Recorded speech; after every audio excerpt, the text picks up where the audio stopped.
Chapitre 12. Attaque de vaisseau.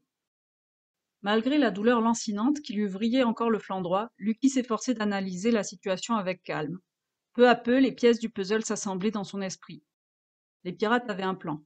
Ils devaient le faire disparaître sans laisser de preuves accablantes pouvant les incriminer auprès du conseil scientifique.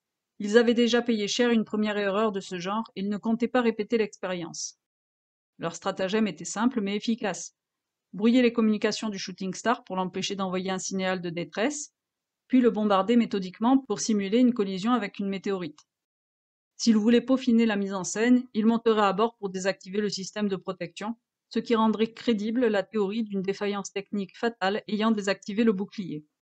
Lucky, lui, n'était qu'un fardeau. Il dériverait dans l'espace, incapable d'échapper à sa trajectoire. Une fois certain qu'il était mort, les pirates récupéreraient son corps et le placeraient en orbite autour de l'épave du Shooting Star, histoire de rendre la mise en scène parfaite. Ensuite, il leur suffirait d'envoyer un message anonyme révélant ses coordonnées. Quand on retrouverait son cadavre, la conclusion s'imposerait d'elle-même. La poisse avait péri en tentant de maintenir le vaisseau sous contrôle, tandis que Lucky, dans la panique, avait enfilé son casque en endommageant accidentellement son équipement radio, avant de gaspiller l'intégralité de son jetpack dans une tentative désespérée de survie, et avait fini par agoniser. Leur mise en scène était habile, mais pas suffisante. Ni Conway ni Henry ne goberaient une seule seconde que Lucky ait pu fuir le danger en abandonnant la poisse. C'était un maigre réconfort, la confiance de ses amis ne lui rendrait pas la vie. Mais ce n'était pas la mort qui l'angoissait le plus. Ce qui lui nouait les entrailles, c'était l'idée que toutes les informations qu'il avait recueillies mourraient avec lui. Il aurait dû partager ses soupçons avec Conway et Henry avant de partir au lieu d'attendre d'être seul sur le Shooting Star pour préparer son message d'urgence. Mais il le savait bien, sans preuve, personne ne l'aurait cru. Alors il n'avait pas le choix, il devait s'en sortir. Mais comment? Il dérivait seul dans l'espace, avec seulement quelques heures d'oxygène. De l'oxygène! Mais oui, se dit Lucky, j'ai mon oxygène! N'importe qui aurait vidé le réservoir avant de balancer un condamné dans l'espace, histoire d'abréger son agonie. N'importe qui, sauf Dingo. Lucky commençait à trop bien le connaître. Dingo voulait qu'il souffre. Il l'avait forcément laissé partir avec une réserve pleine. L'armature contenait 1 litre de volume, soit 200 litres d'oxygène sous 200 bars de pression. Comme nous respirons entre 10 et 15 litres par minute, à pression normale, il avait... Son cerveau, encore dans le brouillard, avait des difficultés à faire une simple règle de 3. Ça devait être dans les 20 minutes grand max. Bon, bah c'est parfait, il allait en faire bon usage. On va essayer de retourner la situation à son avantage. Et, et s'il échouait? Eh bien alors la fin viendrait juste un peu plus tôt. Mais l'échec n'était pas une option. L'astéroïde passait régulièrement dans son champ de vision au fil de sa rotation incontrôlée. D'abord une roche irrégulière captant faiblement la lumière du soleil, puis une simple lueur parmi d'autres, se fondant peu à peu dans le champ étoilé. Bientôt il la perdrait de vue. Il ne pouvait pas se permettre d'attendre plus longtemps.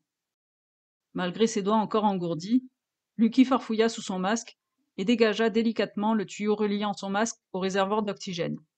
À force de contorsion et en retirant partiellement l'armature, il réussit à le dégager sur une assez grande longueur. Dans sa situation, c'était bien plus qu'une réserve d'air, c'était devenu aussi un propulseur de fortune, un peu entre un pulse-gun et un jetpack. Seuls les désespérés en arrivaient à utiliser leur oxygène pour se déplacer dans l'espace, ou ceux qui refusaient d'abandonner. D'un geste précis et délicat, Lucky utilisa un angle de son armature pour faire un petit trou dans le tuyau. L'oxygène se dispersa sans laisser de traces visibles. Il se sublime directement en gaz car il nécessite une température bien plus basse que celle rencontrée dans le vide spatial. Ça ne se passe pas comme avec le CO2 qui peut se solidifier à une température plus accessible de l'espace, et dans le cas des pulse-guns, en plus on rajoute de l'oxygène pour prolonger l'état solide. Mais peu importe, la physique restait la même, le gaz partait dans une direction et lui dans l'autre. Il dirigea le jet pour ralentir sa rotation. Il attendit d'être stable par rapport à l'astéroïde et de l'avoir pile derrière son dos pour placer le jet au niveau de son nombril, son centre de gravité. Ainsi, il propulserait son corps directement vers l'astéroïde sans tourner sur lui-même. Sa position dos à la cible rendait ses estimations très difficiles. Il dérivait toujours. Et le caillou n'était plus qu'un éclat distinct parmi les étoiles. Et s'il visait mal? Il chassa cette pensée. Il verrouilla son trajet sur ce point lumineux qu'il supposait être l'astéroïde et continuait de déverser son oxygène à sens inverse. Aurait-il assez pour refaire tout le trajet? Impossible à dire. Une chose était sûre, il devait faire au mieux. Il aurait aussi besoin de Rab pour contourner l'astéroïde, atteindre sa face cachée et retrouver la poisse et le vaisseau. S'ils étaient encore là. Ou si les pirates ne les avaient pas encore déjà détruits. Depuis qu'il avait percé le tuyau, Lucky peinait à respirer. Il devait rester calme et faire le moins de mouvements possible pour ne pas manger trop de carburant et l'économiser au maximum. Il ne se contorsionnait que rarement pour vérifier sa trajectoire et essayait de ne se concentrer que sur sa respiration pour garder son rythme cardiaque le plus bas possible. Quelques minutes passèrent, interminables. Mais l'astéroïde gagnait en éclat. S'approchait-il vraiment? Ou c'était son imagination? Non, non, cette fois c'était sûr, il progressait dans la bonne direction. Il bénit sa chance. Il avait été projeté dans la direction du Soleil. La lumière de ce dernier lui permettait de voir le caillou avec plus de facilité. Mais l'oxygène commençait à manquer. Lucky respirait avec de plus en plus de difficultés. Pourtant, il avait bien vérifié l'état de ses filtres à dioxyde de carbone, et il savait que ce gaz était correctement absorbé au fur et à mesure de sa production. Il essaya encore de ralentir sa respiration. Il ferma les yeux et s'efforça de se reposer. Il ne pouvait rien faire de plus avant d'avoir atteint l'autre côté de l'astéroïde. Là-bas, la poisse l'attendait peut-être encore. Si seulement il arrivait suffisamment près pour la contacter avant de perdre connaissance, il aurait peut-être une infime chance, mais suffisante pour ne pas abandonner. Pour la poisse, chaque minute s'étirait avec une lenteur insupportable. Chaque minute passée à attendre la rendait folle. Elle aurait voulu foncer sur l'astéroïde, tout exploser, mais Lucky avait été très clair, interdiction formelle. Elle se mordit la lèvre. S'il y avait un piège, il serait déjà refermé, non? Puis une autre idée la frappa. Justement, le silence, l'immobilité, tout ça ressemblait trop à une embuscade. Lucky était sûrement tombé la tête la première. La poisse fit tourner la capsule personnelle entre ses doigts et se demanda si elle pouvait en extraire le contenu. Il existait sûrement un moyen de la forcer, de lire le rapport qu'elle contenait. Elle pourrait toujours transmettre les infos à Cérès, partager les théories de Lucky et organiser une petite riposte. Elle se ferait un plaisir d'aller tout exploser en bas et sortir Lucky du guêpier dans lequel il s'était encore fourré. Mais non, ce serait comme lire un journal intime. Elle n'essaierait même pas de l'ouvrir. Et pas question d'utiliser le réseau subéthérique. Lucky lui avait ordonné de ne pas révéler sa position. Certes, les pirates ne pourraient pas décrypter les messages, mais ils détecteraient l'émetteur. Et la poisse avait reçu l'ordre de ne pas trahir sa position. Elle se replongea sagement dans l'amélioration des capacités du vaisseau. Elle trouverait bien un moyen de détourner ces améliorations sur le petit Krusty, le Kilopower Fusion, pour garder un maximum de capacité offensive dissimulée de façon à ce que ça puisse être interprété comme quelque chose de légal. Le chrono affichait 6 heures restantes quand le GPS Lisa et Lucy émit un signal. La poisse se détacha brusquement de son code et examina, surprise, le GPS. Les caractéristiques de plusieurs vaisseaux représentés à l'écran changeaient constamment de configuration, se redéfinissant sans cesse. Le bouclier du Shooting Star, programmé pour encaisser les chocs des micrométéorites, fut automatiquement poussé à sa puissance maximale. Le ronronnement du générateur énergétique s'amplifiait, tandis que, un à un, les écrans de protection se superposaient. Son cerveau carburait à pleine vitesse. Les vaisseaux émergeaient de l'astéroïde. Aucun écho ailleurs. Conclusion, Lucky était fait comme un rat, peut-être même mort. Alors le nombre de vaisseaux ennemis importait peu. Elle allait enfin pouvoir s'amuser un peu et utiliser la centrifugeuse Extec, pas vraiment légale, qu'elle avait promis de retirer. Elle les exploserait tous avec panache, les uns après les autres. Les faibles lueurs des aurores cométaires laissèrent la place au premier rayon de soleil qui perça l'horizon. La poisse inspira profondément, monta le son de la musique et fit craquer ses doigts.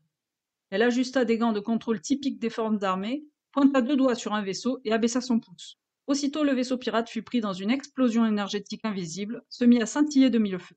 Son bouclier absorbait l'impact, saturé d'énergie, et la lumière gagna en intensité. Puis elle commença à s'estomper, quand l'appareil fit demi-tour en urgence, avant qu'en une fraction de seconde, l'énergie reprit une intensité incomparablement supérieure, fragmentant le vaisseau en une multitude de débris. Elle ne tenait plus en place, mi-dansant, mi-sautillant de joie. D'autres arrivaient, un deuxième, un troisième, oui!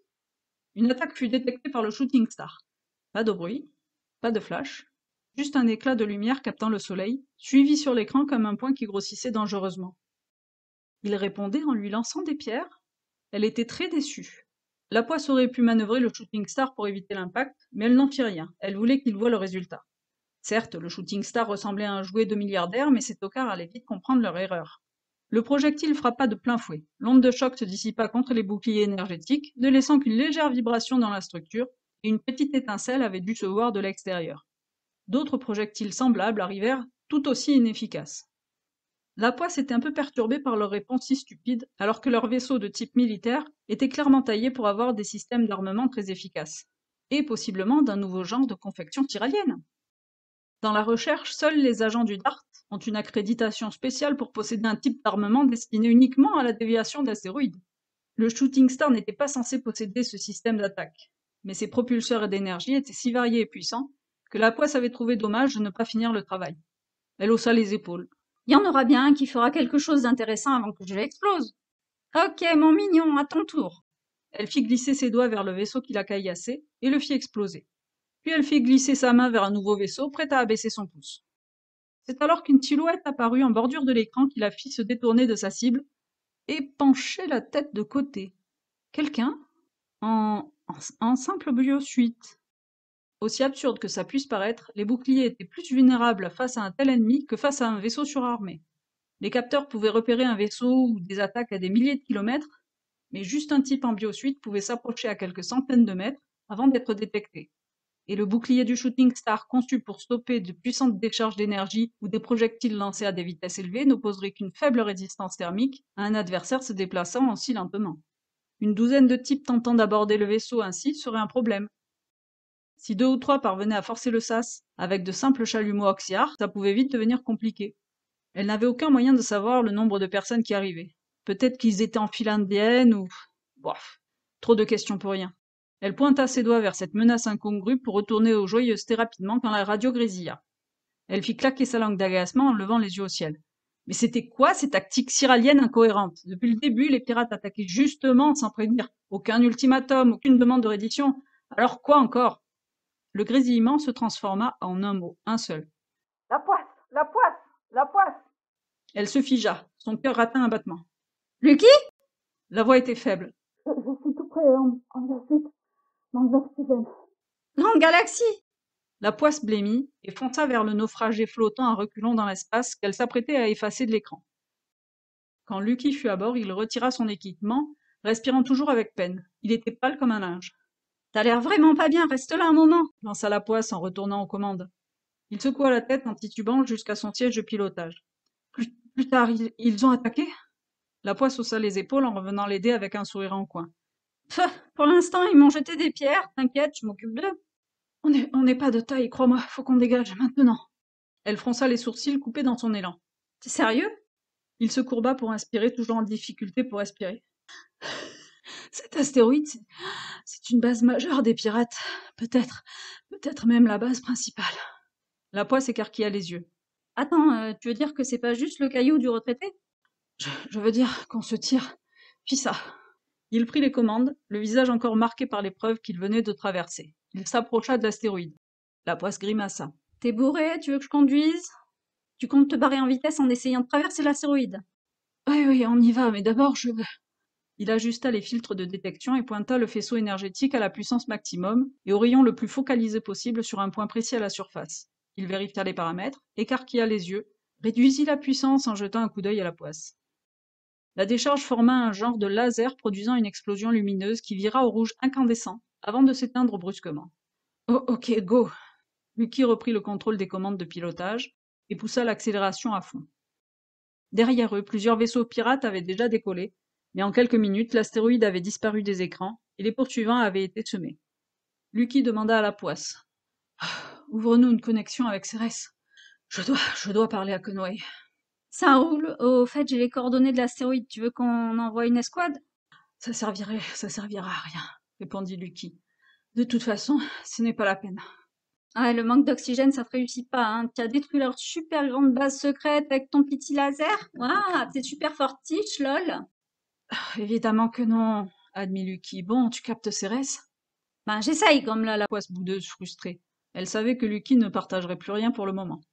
Attends, mais en fait, ils sont en train de diffuser une alerte générale. La voix robotisée du message d'urgence résonna dans la cabine, diffusée en clair, non codé et sans équivoque. Appel général à toutes les unités proches de Mars. Cérès est attaqué par une flotte ennemie. Probablement incursion pirate. Alerte générale à toutes les unités proches de Mars. Cérès est attaqué par une flotte ennemie. Probablement incursion pirate. Grande galaxie, souffla la poisse. Lucky serra les poings. Peu importe ce qu'on fait, ils ont toujours un coup d'avance. On rentre et vite.